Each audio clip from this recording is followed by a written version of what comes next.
కూడా చెప్పాలనిపించింది, అంతా నచ్చింది. నచ్చటమే కాకుండా ఇట్లా అసలు ఇలా రాయటం ఆలోచన విధానం కానివ్వండి, అసలు ఎక్కడి నుంచి వచ్చింది అనేది. తర్వాత ఓల్గా గారి కథలు చాలా జరిగింది. సో ఈరోజు మనం మాట్లాడుతున్న ఓల్గా గారి అది ఆమె కలం పేరు, ఆమె అసలు పేరు కోపూరి లలిత కుమారి. చివరిలో ఆమె గురించి చెప్తామని పుస్తకం.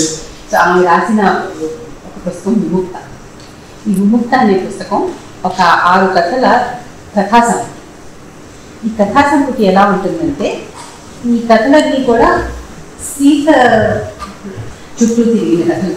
సీత ఒక ప్రయాణం, సీత ఒక నేర్చుకోవడం.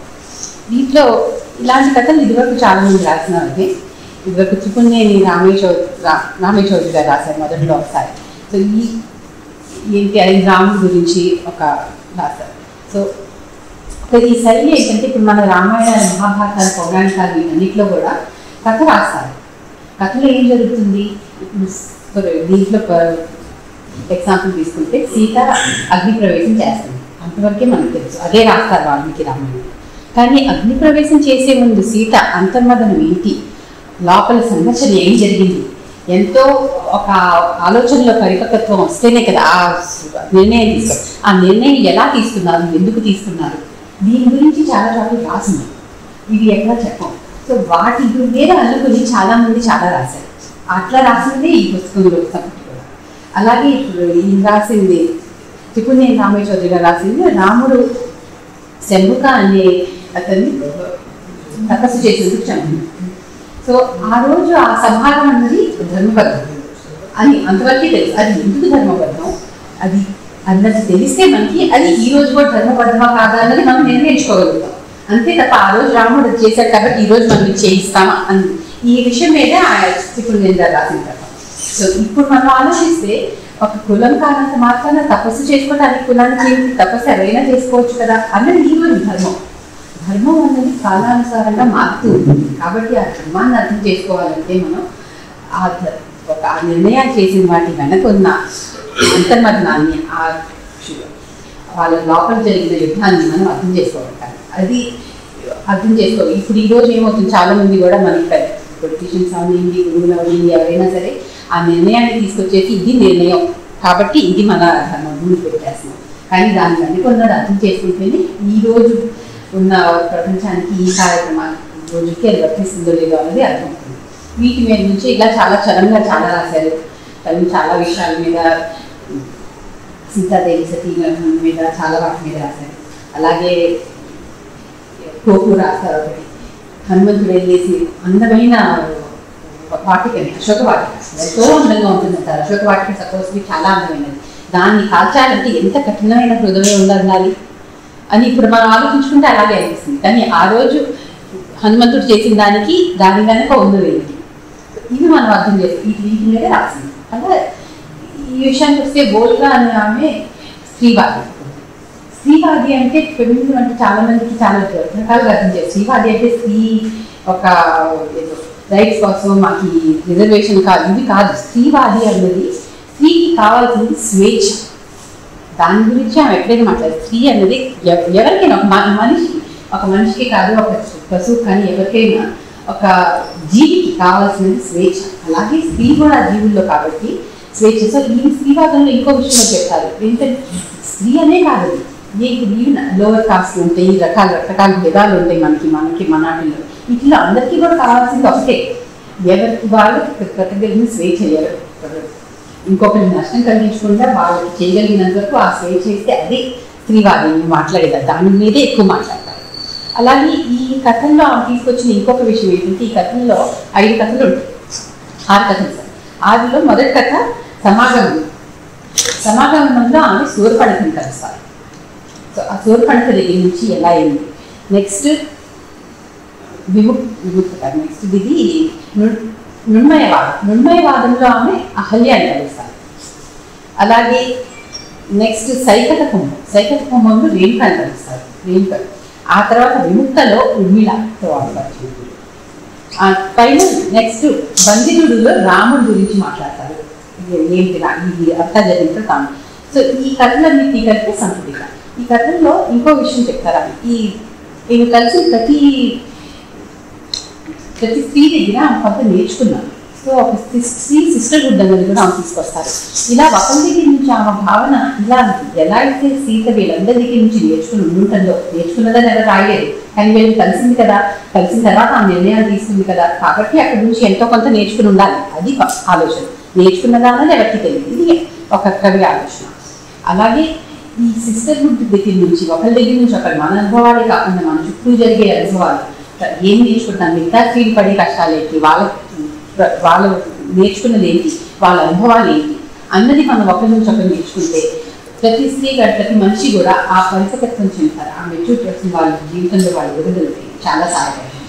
సో అలా ఈ అన్ని ఒక్కొక్క పాత్ర నుంచి ఈమె ఏమేమి నేర్చుకుంటుందో, సీత ఎలా నేర్చుకుంటుందో, సీత పెళ్ళి వచ్చిన దగ్గర నుంచి ఎలా అన్నది మొత్తం చెప్పుకుంటూ వస్తాను అన్నమాట కథలో. సో మొదటి కథకి వెళ్తే శూర్పణఖ. సో శూర్పణఖ గురించి రాయాలని ఎందుకు వచ్చిందని చాలా మంది అడుగుతారు. మిగతా చాలా వరకు సహజమే, ఎందుకంటే ఆమె కలిసారు. శూర్పణఖ అనేది ఊహాకారణం పూర్తిగా. మిగతావన్నీ కూడా ఇప్పుడు ఉర్మిళ కానివ్వండి, అహల్య కానివ్వండి, రేణుక కానివ్వండి, ఇవన్నీ ఆమె కలిసినవి బాగానే ఉంటాయి. శూర్పణఖ గురించి అనేది చాలా రీసెర్చ్. శూర్పణఖ రాక్షసుల కింద మనకు రామాయణం. సో అంతకుముందు ఆమె యాక్చువల్గా ఒక గేమ్ రాశారు, ఒక పాట దూరదర్శన్లో టెలికాస్ట్ అయిందంట. అప్పుడు శూర్పణఖ సీత కలిసి ఇద్దరు కలిసి నాట్యం చేస్తారు. సో దాంట్లో ఆమెకి ఏంటి, శూర్పణఖ అయినా సీత అయినా కూడా ఇద్దరు కూడా ఈ యుద్ధానికి బలి అయిన స్త్రీలే కదా అని. దాని కథ ఏంటంటే ఆది సామ్రాజ్య విస్తరణ కాంక్ష రగిలించిన రామరావణ రణం, అది ఆర్య ద్రావిడ సంకుల సమరం, ఆడవాళ్ళు దీనికి బలి అయిపోయినా అన్నది దాని సాటి. దాని మీద సీతాను శూర్పణఖ కలిసి ఇద్దరు. ఎందుకంటే ఇప్పుడు శూర్పణఖ కోరుకుని గ్రామం కోరుకున్నంత మాత్రాన ఆమెని చెవులు ముక్కుల కోసం పంపించింది. మరి అది క్రూరత్వం కిందకే అవుతుంది. అంటే ఆ రోజు ఆయన ధర్మం వేరు, ధర్మం గురించి. కానీ ఆ ధర్మాన్ని బట్టి ఆ రోజు చేసిన ధర్మానికి ఈ రోజు ఆలోచిస్తే అది మన యాసిడ్ అటాక్ టైప్లోకి వస్తుంది. కరెక్ట్. సో రాముడు అంటే ఆ రోజు ధర్మం మనం అర్థం చేసుకోవాలి, రాముడు ఎందుకు చేశాడు అని. సో అలా శూర్పణఖ అక్కడ బలైంది. కొన్ని శూర్పణఖ బలైందంటే రావణాసురుడు ఏం చేశాడు, రావణాసురుడు తన ఆధిపత్యాన్ని తెలుసుకోవడానికి సీతను ఎత్తుకెళ్ళాడు. సో రెండు విధాలుగా ఇద్దరు ఆడవాళ్ళు నష్టపోయారు. అక్కడ జరిగింది రామరావణ సంగ్రామము, ఆర్య ద్రవిడుల సంగ్రామం మధ్యలో వీళ్ళిద్దరు బలిపసులు.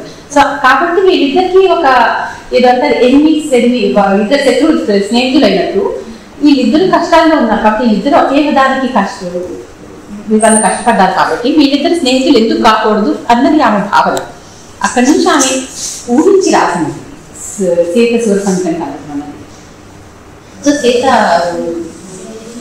ఇక్కడ వాల్మీకి గారి దగ్గర ఉన్నప్పుడు లవకుశలు పెంచుకుంటూ వాల్మీకి దగ్గర ఉన్నప్పుడు అందరికీ తెలిసిందే. ఒకరోజు లవకుశలు చాలా అందమైన పువ్వులు ఎక్కడి నుంచి పువ్వులు ఎకరాలతో ఇలాంటి పువ్వులు పుష్పములు తీసుకొస్తారు పూజకి. అమ్మాయి ఒక వనానికి వెళ్ళాము, చాలా ఎంతో అందంగా ఉంది, ఇలాంటి అద్భుతమైన వనాన్ని మేము ఎక్కడా చూడలేదు, అంత అద్భుతంగా ఉంది, అక్కడి నుంచే తెచ్చాము అని. అద్భుతమైన వనం ఉంది కానీ ఆ వనంలో ఉన్న ఆమె మటుకు చాలా కృతంగా ఉన్నది, ఆమెకి ఇలా చెవులు ముక్కులు లేవు, చాలా కష్టంగా ఉంది, ఏంటి పరిస్థితి అంటే అప్పుడు సీతకు వెంటనే అనుభవుతుంది ఈమె శూర్పణఖ అయ్యిందని.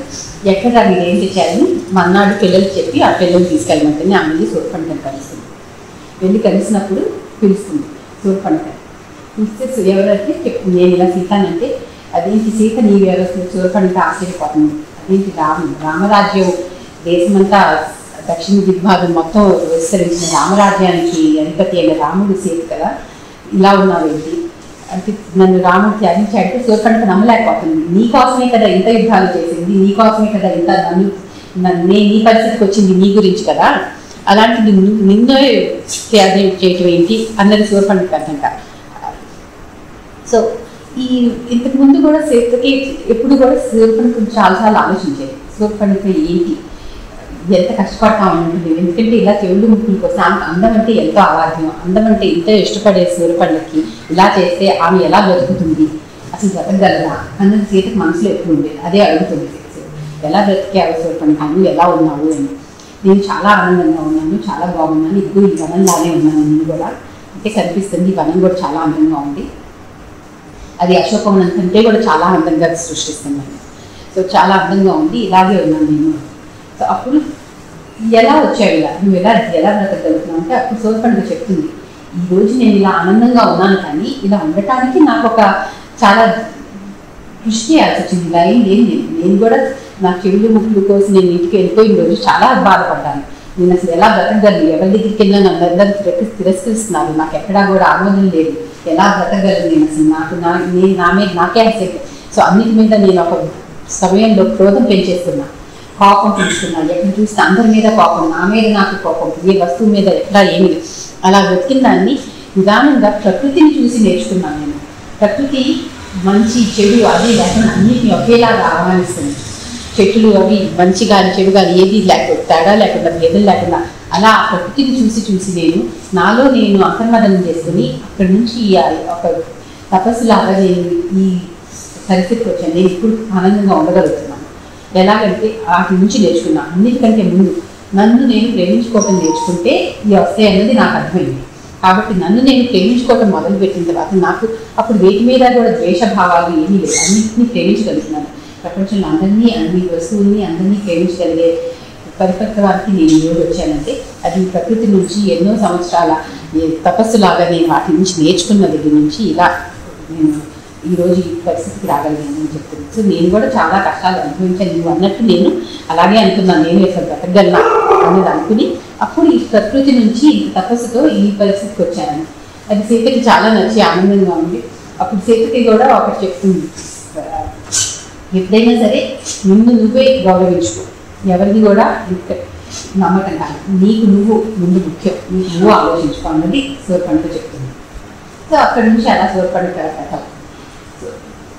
నెక్స్ట్ ఆ తర్వాత నెక్స్ట్ ఇంకో కథకి వెళ్తే మనం నుండిమయ్య వీటిలో అహల్య గురించి ఎప్పుడో నేను మొదట్లోనే వింటుంది రాముడి దగ్గర నుంచి. ఒకసారి రాముడు ఎప్పుడో చెప్తాడు, ఇప్పుడు పెళ్ళైన కొత్తలో అడవులకి వెళ్ళకముందు ఇలా అహల్య అన్న కావుందని అడిగితే రాముడు తాము పెద్ద చెప్పండి, నీకు అర్థం కాదు ఆమె విషయం చిన్నదాన్ని నీకు అర్థం. తర్వాత వాళ్ళ అత్తగారు కౌశల్య అడిగితే కౌశల్య చెప్తుంది, అహల్య అని ఆమె ఇలా గౌతముడి శాపానికి పడేది, ఆమె రాయిల శిలలా మారిపోయింది, ఆమె పాపం చాలా కష్టాలు అనుభవిస్తుంది అని చెప్తారు. సో అప్పుడు సీత అడుగుతుంది, అదే ఆమె తప్పు చేయలేదు కదా, ఆమె ఎందుకు చూడంటే ఇది ఇలాగే ఉంటుందమ్మా ఇక్కడ ప్రపంచం అని కౌశల్య చెప్తుంది. అయిపోతుంది అక్కడికి. అప్పటి నుంచి అహల్య గురించి సీత మనసులో ఒక ప్రశ్న ఉండిపోయింది, ఎందుకు అహల్య ఇలా ఉంది, ఎందుకు ఆమె తప్పించారు, ఆమె తప్పు ఏంటి అన్నది. అలా ఉండిపోతే కొన్నాళ్ళ తర్వాత అడవులకి వెళ్తారు వనవాసం టైంలో ఒకసారి మళ్ళీ అహల్యని కలుస్తుంది. అహల్యని కలిసినప్పుడు వెళ్ళి అడుగుతుంది, ఎలా ఉన్నావు అంటే ఆమె చెప్తుంది, శిలలా మారిపోయారు, శిలలా మారిపోవటం కాదు, నాకు ఈ ప్రపంచంతో వీటితో నేనేమి కూడా సంబంధం లేకుండా బ్రతుకుతున్నాను, మాత్రం శిల కాదు, అది నాలోనికి నేను వెళ్తున్నాను, నాలో నేను పరిపక్వత్వం చెందుతున్నాను, నేను ఎంతో నేర్చుకున్నాను ఇన్నాళ్ళ నుంచి. సో అప్పుడు అడుగుతుంది, ఏంటి అసలు ఏం జరిగింది అని అడిగితే అక్కడ చెప్తుంది, ఏం జరిగింది అన్నది ముఖ్యం కాదు, ఏమి అనుకున్నారు కానీ ఏం జరిగింది అక్కడ. సో అక్కడ గౌతముడు ఉంది. సో సీత అడుగుతుంది, నిజంగా నువ్వు నీకు తెలుసా ఇల్లు అని, లేకపోతే గౌతముడే అనుకున్నావు అంటే తను అప్పుడు అహల్య చెప్పినమాట, అది గౌతముడు అని నాకు తెలుసా లేదా అన్నది అక్కడ ముఖ్యం కాదు, నాకు తెలుసో తెలియదో అన్నదానికి దానికి సంబంధం లేకుండా నాకు వేసిన శిక్ష. ఎందుకంటే గౌతముడికి అక్కడ నాకు తెలుసా తెలీదా అన్నది కాదు ముఖ్యం, నాది అనుకున్న వస్తువు క్షణికాలం కోసం అయినా నా నుంచి దూరం వెళ్ళి వేరే వాళ్ళ దాంట్లోకి వెళ్ళింది, అది అక్కడ ముఖ్యం. అది నేను ఇష్టపడి వెళ్ళానా ఇష్టపడకుండా వెళ్ళానా అన్న దాంతో సంబంధం లేదు. నాది అనుకున్న దాని మీద నాకు కొద్ది కాలమైనా నాకు దాని మీద ఉన్న అధికారం నశించింది, అది అతని కష్టం. కాబట్టి దాని గురించి అది నాకు ఇచ్చిన శిక్ష అంతే తప్ప నాకు నేను చూశానా నేను నమ్మానా అన్నది కాదు. అలాగే జనులు కూడా అందరూ ఇప్పుడు నేను చెప్పాను అనుకోండి, నాకు నిజంగా తప్పు చేశానని నేను చెప్పాను అనుకోండి, తప్పు చేశానంటే దానికి నాకేదో కూడా ఒక దానికి పరిష్కారం చెప్తారు, నా మీద జాలి పడతారు, నన్ను క్షమిస్తారు. అదే తప్పు చేయలేదని అనుకో నా మీద జాలి పడతారు, అయ్యో ఇలా జరిగింది. కానీ ఎవరికి కూడా నన్ను ఈ విధంగా నన్ను నా మీద చెప్పాల్సిన అధికారం ఎవరికి? నేను నా ఇష్ట ప్రకారం ఏదేం చేశానా చేయలేదా దానికి ఒకరికి ఏంటి సంబంధం అంటే అప్పుడు సీత అడుగుతుంది. సీతకి ఇవన్నీ అర్థం కావు. సీత అనుకుంటుంది, అదేంటి గౌతముడి భర్త కదా, ఆయనకి నీ మీద అధికారం ఉంటుంది కదా అంటే భర్త అని ప్రపంచం అధికారం ఇచ్చింది. నేను నా మీద అధికారం ఇవ్వనంత వరకు నా మీద ఎవరికి అధికారం ఉంటుంది. నాకు నేనుగా ఇచ్చాను అధికారం అనేది అడగాలి. నాకు నేనుగా ఎవరికి అధికారం ఇవ్వలేదు, ప్రపంచం అతనికి ఇచ్చింది. కాబట్టి నువ్వైనా ఎప్పుడైనా నీకు నీ మీద ఒకరికి అధికారం ఇవ్వడం అనేది నువ్వు ఆలోచించుకోవాల్సిన విషయం. అది ఒకళ్ళు ఇచ్చేది కాదు. ఎందుకంటే నీ మీద నీకు ఒక్కదానికే పూర్తి అధికారం ఉంది. అది నువ్వు ఇస్తేనే ఎవరికైనా వెళ్తుంది. అలాగే నాకు నా మీద ఉన్న అధికారం నేను ఏ రోజు ఇవ్వలేదు. అది ప్రపంచం అతనికి ఇచ్చింది, అతను దాన్ని వినియోగించుకున్నాడు. సో దానికి నేనేం చేయలేదు. సీతకి ఇవన్నీ చాలా కష్టంగా ఉంటాయి అర్థం చేసుకోవటానికి. అప్పుడు ఇంకా ఇంకేం. సో అలా వెళ్ళిపోతుంది. తర్వాత అహల్య ఎప్పుడు కలుగుతుంది, మళ్ళీ లవకుశలు గర్భిణిగా ఉన్నప్పుడు వాల్మీకి ఆశ్రమానికి వెళ్ళంగానే అప్పుడు సీతకు అర్థమవుతుంది అహల్య ఏం చెప్పింది ఎందుకు అంటుంది. ఇప్పుడు ఈయన తప్పు లేకుండా మళ్ళీ ఇంకోసారి ఇలా వెళ్ళాల్సి వచ్చింది. కాబట్టి అప్పుడు అడుగుతుంది ఏంటి అహల్యని కలవాలి అంటే అప్పుడు అహల్య వస్తుంది. అప్పుడు అహల్య చెప్తుంది నువ్వు చెప్పింది నాకు అర్థమవుతుంది, ఇప్పుడు చాలా బాగా చెప్పారు. అప్పుడు మొదటిసారి ఆమె చెప్పినా కూడా నీ మీద నీకు అధికారం ఇవ్వద్దన్నా యుద్ధం అవ్వగానే ఇది అగ్నిప్రవేశం చేయమంటే సీత చేస్తుంది కదా. అప్పుడు ఆలోచించుకుంటుంది సీత, ఇలా చెప్పింది నేను అగ్నిప్రవేశం చేయాలా వద్దా, మరి నా మీద నేను ఒకరికి అధికారం ఇవ్వాలి, నేను ఎందుకు అగ్నిప్రవేశం చేయాలి. కానీ అప్పుడు సీత ఆలోచన ఏంటి, ఓకే రాముడికి నేను నమ్ముతాను, రాముడికి నా మీద అనుమానం లేదు, ప్రపంచం కోసం ఒక పద్ధతి కోసం ఒక ధర్మం కోసం నేను అగ్నిప్రవేశం చేయాలి. కాబట్టి నేను రాముడి కోసం, ఆయన ధర్మబద్ధుడు కాబట్టి, ఆయన ఒక రాజు కాబట్టి ఆయనకి నేను సాయం చేయాలి, ఆయన శ్రీమణిగా నేను ఆయనకి సాయం చేయాలి. ఆయన ఒక రాజు, ఆయన ధర్మం ఆయన నెరవేర్తించాలి. కాబట్టి వీటన్నిటిని బట్టి నేను అగ్నిప్రవేశం చేయాల్సిన అవసరం ఉందనుకుని ఆ రోజు చేశాను. అంతవరకు బాగుంది. కానీ అప్పుడు ఉర్మిళ ఒక మాట చెప్తుందట సార్, అహల్య చెప్పేది ఏంటంటే నువ్వు ఇలా ఒకరి కోసం నువ్వు చేస్తూ ఉన్నంతకాలం ఇలాగే ఉంటుంది, మళ్ళీ ఇలా వచ్చావు కదా అరువునికి, మళ్ళీ ఇలాగే జరుగుతుంది, నీకు ఇది ఆగదు. నువ్వు ఒకరి కోసం కాకుండా నీ కోసం నీకు అనిపించినది చేసిన రోజే నీకు అహల్యని అడుగుతుంది నాకు ఈ కష్టాలు ఏంటి, ఆ రోజు నేను రాముడి కోసం చేశాను, ఈరోజు మళ్ళీ నాకు ఇలా పదానికి రావాల్సిన అవసరం ఎందుకు వచ్చింది అంటే అప్పుడు అహల్య చెప్పేది నీ కోసం నువ్వు చేసుకున్న రోజే నీకు ఈ కష్టాల నుంచి గడిపెడతావు, నీకు బయట కోసం. అంతవరకు నువ్వు ఒకరి కోసం చేసినప్పటికీ ఇలాగే ఉంటాయి ఈ కష్టాలు. అప్పుడు ఇంకా సీత ఆలోచించుకున్నాను. ఇది అహల్య దగ్గర నుంచి ఆలోచించుకుంది. నెక్స్ట్ కథలోకి వస్తే రేణుక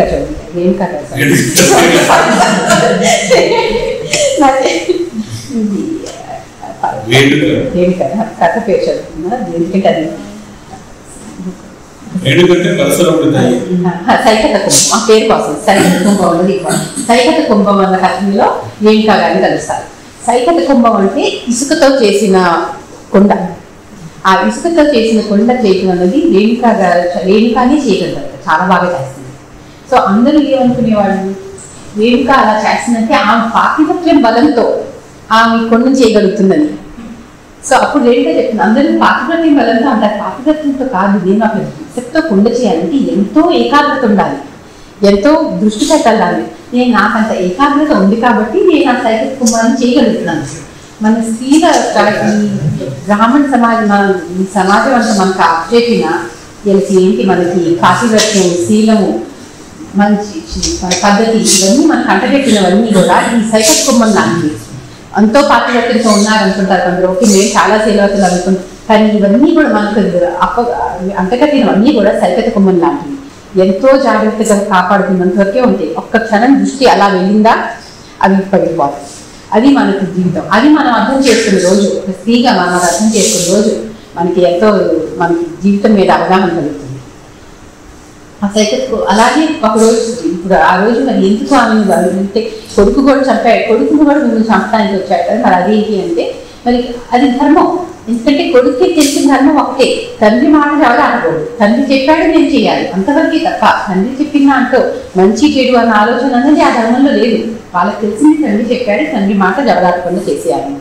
మరి తండ్రి కోపం ఆయనకి ఇన్నాళ్ళు నాతో ఉన్న వారికి ఆయన తామే ఎందుకు వచ్చింది నమ్మకం లేకపోవడం అంటే ఆ ఒక్క క్షణం నాకు నా దృష్టి దాని మీద పోతే ఆ ఏకాగ్రత కొంచెం తప్పినా ఆ సైకత కుంభం నా కుంభం అవ్వలేదు. దాంతో నా పాతివ్రత్యం మీద నమ్మకం పోయింది. అంటే అంత బలహీనంగా ఉంటుందా, ఎంతో దృష్టి పాతికి ఇన్నేళ్ళుగా కాపాడుతున్నది కూడా ఒక్క క్షణం చాలు అనేది. సీతకి అక్కడ ఇంకా ఇది వనంలో ఉన్నప్పుడు కలుస్తుంది. ఎక్కడ మొదట్లో అరణ్యానికి వెళ్ళినప్పుడు సీత కలుస్తుంది. సీతకి ఇంకా అప్పటికి పూర్తిగా అర్థం కాదు. అప్పుడు ఇంకా రాముడి దగ్గర ఉంటుంది. అయితే అప్పుడు చెప్తుంది, అలా కాదు, రాముడు చాలా మంచివాడు, రాముడు నన్ను నమ్ముతాడు, రాముడికి నా మీద చాలా నమ్మకం, చాలా నమ్ముతాడని చెప్తుంది. సరే అక్కడికి ఆ కథ అలా నేర్చుకుంటుంది. కథ అలా వెలిసి వెళ్ళబోతుంటే ఆమె కాలు తల్లి అక్కడ కుంభం అక్కడ పెట్టుంటే అది పగిలిపోతుంది.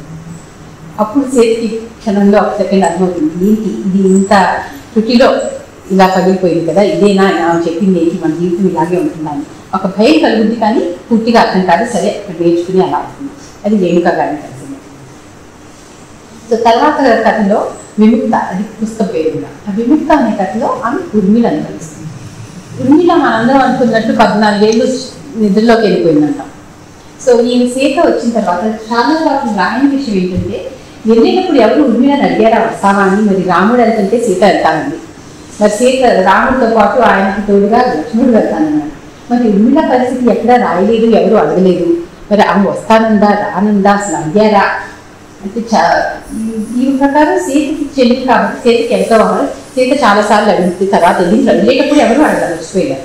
తర్వాత సీతకి చాలాసార్లు గుర్తుకొచ్చిన రాముడు నీవంటే ధరణి పుత్రుడు కాబట్టి నీకు ఈ అడుగులు ఇవి నీకు ఇష్టం, ఉర్మిళ అలా కాదు, రాజ్యంలో వేసుకున్నావు అని చెప్తారు అని చెప్పి నచ్చ చెప్తాడు. కానీ సీతకి ఎక్కడో ఉంటానే ఉంటుంది. ఏంటి ఉర్మిళ అలా ఒకటే ఎలా ఉంటుంది అక్కడ, మనతో పాటు వస్తే మన దాని నుంచి ఎంతో హాయిగా ఉండేది కదా, తీసుకురాలేదు, ఎవరూ అడగలేదు, మర్చిపోయి వచ్చాను, అలా ఆ బాధ ఉంటానే ఉంటుంది. అలా అని చెప్పి అరణ్యం నుంచి రాగానే, అరణ్యవాసం అయిపోయి రాజ్యానికి రాగానే మొట్టమొదట సీత వెళ్ళిపోయి ఉర్మిళని కలవాలి. అప్పుడు చెప్తారు, ఉర్మిళ ఇండియా నుంచి ఎవరిని కలవట్లేదా, లోపలే కొడుతుంది ఎవరు వెళ్ళారు. సో అలా కాదు, కలవాలని సీత వెళ్తుంది. వెళ్ళి అప్పుడు ఉర్మిళని కలిస్తే ఉర్మిళ మొట్టమొదట 14 ఏళ్ళ తర్వాత సీతతో మొదటి మాట్లాడుతుంది. అప్పుడు అడుగుతుంది సీత, నేను ఏంటి ఎలా ఉన్నావు నువ్వు, ఏంటంటే నేను ఇక్కడ ఏది చెప్పినా కూడా జనాలకి ఏమీ అర్థం కాదు, అందరూ నేను 14 ఏళ్ళు నిద్రపోతున్నాననే అనుకుంటున్నారు కదా, అలా అనుకునే జనాలకి నేను ఏది చెప్పినా ఎలా తెలుస్తుంది. కానీ 14 ఏళ్ళు నాలో నేను అంతర్వదనం చేస్తున్నాను, నేను చాలా నేర్చుకున్నాను. అప్పుడు ఏం నేర్చుకున్నావు ఉర్మిళ అని అడిగితే ఉర్మిళ చెప్తుంది, నేను నేర్చుకున్నది ఏంటంటే నా మీద ఎవరికి నేను అధికారాన్ని ఇస్తున్నాను, అలానే నాకు ఎవరి మీద అధికారాన్ని నేను ప్రకటించను. ఇప్పుడు నువ్వు వెళ్ళిపోయినప్పుడు నాకు ఎందుకు బాధ కలిగింది, సీత వెళ్ళిపోతే మా అక్క నన్ను వదిలేదంటే నీ మీద నాకు ఎంతో కొంత అధికారం ఉంది కాబట్టి నాకు ఆ బాధ కలిగింది, మా అక్క నన్ను నడకుండా వెళ్ళిపోయింది. అట్లాగే లక్ష్మణుడు కూడా నన్ను తీసుకోకుండా వెళ్ళిపోయాడంటే ఆయన మీద నాకు కొంత అధికారాన్ని నేను పెట్టుకున్నాను కాబట్టి నాకు ఆ బాధ కలిగింది. ఆ అధికారాన్ని ఏ రోజైతే నేను త్యాగం చేస్తాను నాకు ఇంకా బాధ ఉండదు. సో నేను ఎవరి మీద మనం ఈ అధికారాన్ని పెట్టుకోకూడదు, అలాగే మన మీద కూడా మనం ఎవరిని అధికారాన్ని ఇవ్వకూడదు. ఇది ఉర్మిళ నేర్చుకున్న సత్యం. కానీ ఇదే సత్యం నేను బయటకు వెళ్ళి చెప్తే ఎవరికి అర్థం కాదు, నాకు నిద్రపోయాను అనుకుంటారు, ఇంకా నాకు వర్క్ చెల్లించింది అనుకుంటారు తప్ప నన్ను ఎవరు అర్థం చేసుకోరు అంటే సీత కాదు, నాకు చాలా బాగా అర్థం. ఇప్పుడు రేణుక గురించి అది ఉంది. సో అక్కడ అనుకుంటుంది ఈ అధికారం అన్నది ఏం కనెక్ట్ పిల్లల దగ్గర కానీ ఎవరి దగ్గర, మరి ఆమెకి కూడా పిల్లల దగ్గర నుంచి కూడా ఎవరైనా సరే మనం వాళ్ళ మీద మనం అధికారం ఉంది అనుకున్నంత వరకు మనకు ఆ బాధ ఉంటుంది. అది మనం వదిలేసేస్తే మనకు ఆ బాధ ఉండదు. సో అది సీత ఆలోచన నాకు చాలా అర్థమైంది ఉర్మిళ, నాకు నువ్వు చెప్పింది బాగా, అంటే నువ్వు అర్థం చేసుకుంటావు అక్క, అందుకే నీకే చెప్పాను, ఇంకెవరికి అర్థం కాదు అని అది ఉర్మిళ దగ్గర నుంచి నేర్చుకుంటాను. తర్వాత వనవాసానికి వెళ్ళి మళ్ళీ లవకుశులతో వాల్మీకి ఆశ్రమానికి వెళ్తుంది కదా. వాల్మీకి ఆశ్రమానికి వెళ్ళినప్పుడు అశ్వమేధ యాగం చేస్తారు. అశ్వమేధ యాగం చేసినప్పుడు మనకు చెప్పినంత సీత చాలా అలకొండలో చెప్తుంది, ఎలా చేస్తున్నారు ఒక రాజుకు పక్కన సతీమణి లేదు, నేను లేను, ఎలా చేస్తున్నారు అని అడిగితే అప్పుడు ఉర్మిళ వస్తుంది. మనకి చాలా సినిమాల్లో యాక్చువల్గా రాముడు వచ్చినట్టు చూపిస్తారు. ఈ ఊహాగానం ప్రకారం ఉర్మిళ వచ్చి అడుగుతుంది, నువ్వు ఇప్పుడు ఉంటుంది వచ్చావా ఉర్మిళ అంటే, నాకు తెలుసు నువ్వు ఎంతో అంతంగా గురించి చెబుతూ ఉంటావు అందుకనే వచ్చాను అంటుంది. సో రాములనే సీత మొదట అడుగుతుంది, ఎలా చేస్తున్నాడు యాగం, పక్కన ఎవరున్నారు అని. అంటే అప్పుడు ఉర్మిళ చెప్తుంది, నీకు అది చెప్పడానికి రాలేదు, అది నీకు అనవసరమైన విషయం, యాగం ఎలా చేయాలి నువ్వు లేకుండా అనేది అది రాముడు ప్రశ్న, అది రాముడికి ఉండాల్సిన ప్రశ్న. ఆయన ఆలోచించుకోవాలి ఎలా చేయాలి, లేదా ఆ రాజ్యంలోని పెద్దలు వాళ్ళు ఆలోచించుకోవాలి యాగం ఎలా చేయాలి. నీకెందుకు, నీకు సంబంధం లేని విషయం అది, నీకు నువ్వుగా ఉంది. అక్కడ యాగం ఎలా జరుగుతుందో పక్కన ఎవరికి నీకు కాదు అనుకున్నది, నువ్వు దాని నుంచి విముక్తి చెందితే కానీ నీకు శాంతి లభించదు అని అలా చెప్పి ఉర్మిళ ఆ తర్వాత వాల్మీకి తిరిగి రాగానే అప్పుడు ఇంకా సీత అడగదు అసలు. సీతకు అప్పుడు అర్థమవుతుంది నేను అక్కడ ఎవరితో చేశారు, ఎలా చేశారు అన్నది మనకి అనవసరమైన విషయం. అలాగే తర్వాత ఈ కథనం అంతా అయిన తర్వాత మళ్ళీ ఒకసారి రేణుకాదేవి వస్తుంది. అహల్య వస్తారు. అహల్య వచ్చినప్పుడు అప్పుడు సీతకి ఇవన్నీ ఈ అనుభవాలన్నీ అయిన తర్వాత అహల్య వస్తుంది. అహల్య వస్తే అప్పుడు అడుగుతుంది, అహల్య ఇప్పుడు నీకు చెప్పమంటావా, నాకు ఆ రోజు అది గౌతముడు అవునో కాదో ఇంద్రుడిని నేను గుర్తుపట్టానా లేదా అని చెప్పమంటావా అంటే అప్పుడు సీత అంటుంది అది అవసరం లేదు అయ్యా, ఇప్పుడు నాకు దాంతో సంబంధం లేదు, ఎందుకంటే జరిగిన విషయాన్ని దేనికి కూడా అది కారణం కాదు, కాబట్టి ఇప్పుడు నాకు దాని అవసరం లేదు. అప్పుడు అహల్య ఇప్పుడు నువ్వు నిజంగా నీకు అర్థమవుతున్నావు కాబట్టి నువ్వు ఒక మెచ్యూర్ స్టేజ్కి వచ్చావని అప్పుడు అర్థమవుతుంది సీత. ఆ తర్వాత ఇప్పుడు లవకుశలు వెళ్ళి కథ రాజ్యంలోకి వెళ్తారు, రాముని కలుస్తారు, అంతా జరుగుతుంది. ఆ తర్వాత రాముడు వచ్చి లవకుశల్ని తీసుకెళ్తా ఉంటారు. లవకుశల్ని తీసుకెళ్తుంటే అప్పుడు రాముడు సీతను అడుగుతారు. ఆ తర్వాత రాముడు గురించి సో చివరి రాముడు వస్తాడు, మరి నువ్వు కూడా వస్తావంటే తీసుకెళ్తాను. మరి అక్కడ మళ్ళీ ఒక ఆంక్ష పెడతాడు. అక్కడ ఆంక్ష ఏంటి, మళ్ళీ తను వెళ్ళి మళ్ళీ ఆ రాజ్యంలోకి వెళ్ళి తను నిరూపించుకోవాలి. అప్పుడు సీత అడుగుతుంది నాకు అంత అవసరం ఉందా, ఇప్పుడు మళ్ళీ నన్ను నిరూపించుకోవాల్సిన అవసరం ఉందా అవుతుంది. అప్పుడు రాముడు మళ్ళీ అడిగింది అదేంటి నువ్వు మరి ఎక్కడ ఉంటావు నువ్వు అంటే నేను ఇక్కడే ఉంటుంది, నేను రాను మళ్ళీ రాజ్యానికి అంటుంది. రాజ్యానికి రాను అంటే రాముడు అడిగిన ప్రశ్న మరి నీ పిల్లలు లేకుండా నువ్వు ఎలా బ్రతుకుతావు. అది రాముడు ఏమంటున్నాడు ఇక్కడ సీత ఓడిపోతుందని రాముడికి చాలా నమ్మకం, ఎందుకంటే పిల్లలు లేకుండా వదిలేయలేదు. అప్పుడు సీత చెప్పింది పిల్లలు కూడా వీళ్ళందరితో మాట్లాడిన తనకే అర్థమవుతుంది, పిల్లలు కూడా ఎంతసేపు వాళ్ళ ఆయుపుతులే, వాళ్ళు ఒక రాజులే ఎంతసేపుకి ఎప్పటికైనా వాళ్ళు రాజ్యానికి వెళ్ళాల్సిన వాళ్ళు అక్కడ అరణ్యంలో నాతో ఉండదు. వాళ్ళు ఎప్పటికైనా ఇన్నాళ్ళు కూడా పిల్లలు మనం కథల్లో చదివినా కూడా పిల్లలు ఎప్పుడు కూడా వాళ్ళ తండ్రి కోసం తప్పిస్తూనే ఉంటారు. కాబట్టి ఏనాటికైనా రాముడు వస్తే వెళ్ళిపోగలన్న విషయం సీతకు అప్పటికే అర్థమైంది. కాబట్టి వాళ్ళు ఎట్లాగో పెట్టాలి, నేను మటుకు రాను, ఇప్పుడు నేను ఇక్కడే ఉంటాను, నేను నా భరత్కి నా తల్లి దగ్గరే నేను ఉంటాను అని అప్పుడు చెప్తుంది. ఆ చెప్పినప్పుడు అది రాముడి యొక్క ఇప్పుడు బోర్గా చెప్పిన ప్రకారం అదే రాముడికి యాక్చువల్ అసలైన పరాజయం.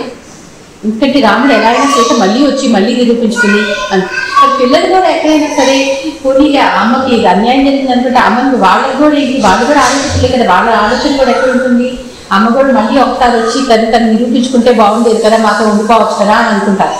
అది వాళ్ళ సినిమాల్లో చూపితే మనం నిజంగా కూడా రాశారో రాయలేదు, వాళ్ళకి రామాయణం చదవలేదు కాబట్టి చెప్పలేదు, మనం అక్కడ చదివిందే. పిల్లలు కూడా అమ్మ రావచ్చు కదా అని అంటారు, కానీ ఆ రావచ్చు కదా అనే పిల్లలకు కూడా తల్లి ఎందుకు మళ్ళీ తను నిరూపించుకోవాల్సిన అవసరం ఏంటి అన్నది వాళ్ళకి ఎవరికి అర్థం కాదు, ఎందుకు తను మళ్ళీ నిరూపించుకోవాలి. కానీ అక్కడితో సీత పరిపక్వం కలిగి కానీ అందుకే తను ఇంకా వెళ్ళను అన్నది తన నిర్ణయం తీసుకుంటుంది. ఇలా ఒక్కొక్కరి దగ్గర నుంచి ఎంతో కొంత నేర్చుకుని సీత అలా తన పర్సనాలిటీని తను అలా పెంచుకుంటుంది. ఇది సీత కథ. ఈ చివరిలో వస్తే ఇప్పుడు చివరికి చెప్పేది ఏంటంటే దీంట్లో ఈ కథలో అయితే ఇప్పుడు రాముడు ఎంతసేపటికి ఆర్య ధర్మానికి ఆ ధర్మానికి కాపాడుకుంటూనే ఆయన దానికి బందీ అయిపోయాడు. ఎందుకంటే ఆయనకంటూ ఏమీ లేదు, ఆయనకి స్వేచ్ఛ లేదు, ఆయన ఆర్య ధర్మానికి బందీ అయినాడు. సీత ఈ నుంచి విముక్తి చెందింది.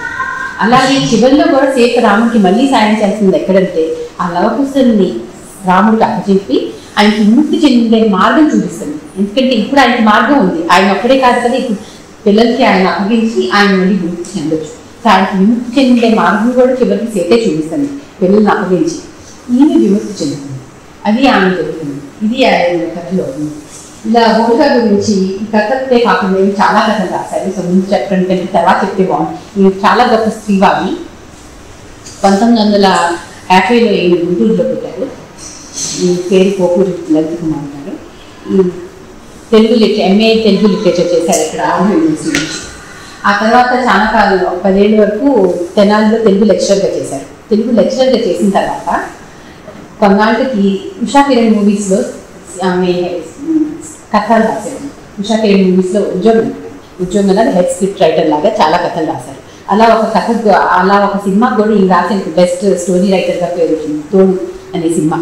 ఆ సినిమాకి అవార్డు వచ్చింది బెస్ట్ స్టోరీ రైటర్ కింద అవి రాసిన కథ. అలా ఉషా కిరణ్ మూవీస్లో చేస్తుండగానే అస్మిత అనే సంస్థలో చేరింది. ఆ సంస్థ స్త్రీల యొక్క కష్టాన్ని సమస్యల్ని గురించి అసలు ఈరోజు కూడా ఇప్పుడు ఆమె ఆ సంస్థకి చైర్మన్గా ఇక్కడే చేస్తున్నారు. సో ఆ తర్వాత సంస్థలో ఆమె పనులవి పెరిగేటప్పటికి ఇవన్నీ చేసుకోలేక తర్వాత ఉషా అకాడమీ నుండి మానేశారు. స్లోగా ఆమె అస్మితా సంస్థలోనే ఆమె ఎక్కువగా చేయటం మొదలుపెట్టారు. ఈ విధంగా రాసిన చాలా కథలు ఉన్నాయి. ఆమె చాలా ఇంటర్వ్యూస్ అవి కూడా కొన్ని వింటే ఆమెకి బాగా నచ్చిన వాళ్ళలో ఎవరంటే ఆమె ఇన్స్పిరేషన్ కింద ఎవరిని తీసుకున్నది అంటే ఒకటి మొదటి చలం పేరు గారు చెప్తారు. చలం అన్నది ఆమె చాలా ఇన్స్పిరేషన్. ఆమె చలం గారు ఎంతో స్వేచ్ఛగా రాస్తే ఆంధ్ర రాష్ట్రం ఆయన్ని వెలివేసింది. చివరికి మన ఈ మధ్య ఆయన 100 ఏళ్ళ సంవత్సరిక 100 years సెంటినరీ అయితే కూడా ఆంధ్రాలో ఎక్కడ ఏమి పెద్ద చేయలేదు. కానీ కవులందరూ చాలామంది చేసి పంపిణీ చేశారంట. కానీ మనం ఎక్కడ ఒక ఆంధ్ర రాష్ట్రం ఆయన్ని మర్చిపోయింది, వదిలేసింది. కానీ ఎంతో గొప్ప కవి చదువు ఆయన చాలా బాగా రాశారు. ఆయన స్వేచ్ఛకి లేదు. అలాగే నెక్స్ట్ ఆమెకి బాగా నచ్చిన ఆయన కొడంగట్టి కుటుంబరావు.